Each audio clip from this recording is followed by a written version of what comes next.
Undercover. The two men towered over Jess, trying to intimidate her. They were asking questions, but not waiting for answers. "What's a small girl like you doing in a place like this?" said the first one. "Don't you know it's dangerous in here?" the second one chipped in. "Do you need one of us to take care of you?" Fucking hell. She wasn't expecting Morecambe and Wise, but their patter was awful.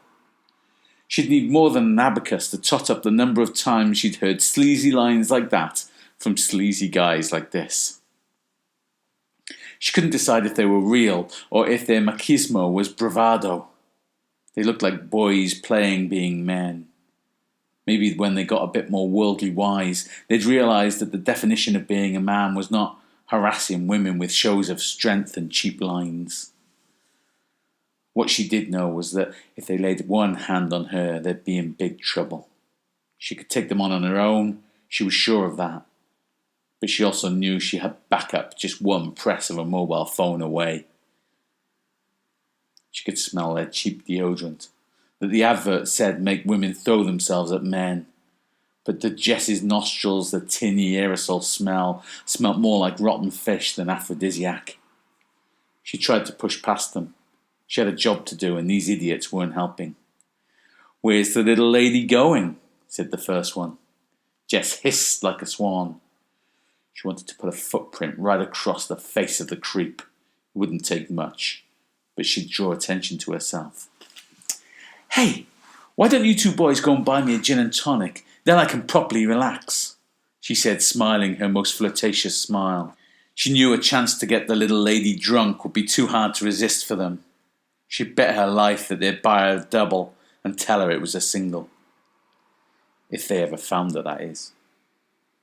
After they were gone, she prowled the room, scanning for danger, all eyes and ears, remembering her training, remembering her brief, telling herself that tonight would be the night when they would catch those bastards. Jess tried to sleep, but she was buzzing from the adrenaline of the evening, too wired to sleep, too tired to do anything else. But she was safe and sound now in her own house, her own bed. She knew soon enough the security of being at home would allow her to relax and drift off. She reflected on the evening. She had to stop doing this. It had given her such a buzz, but she felt rather foolish now. One of these days she was going to get herself killed, or worse. The alternative didn't bear thinking about. What was it now, her fourth, fifth time she'd gone undercover? Dressed like a whore and gone into low-down dirty bars looking for the gang who routinely drugged, raped and filmed vulnerable girls. Only there was no gang. There was no backup.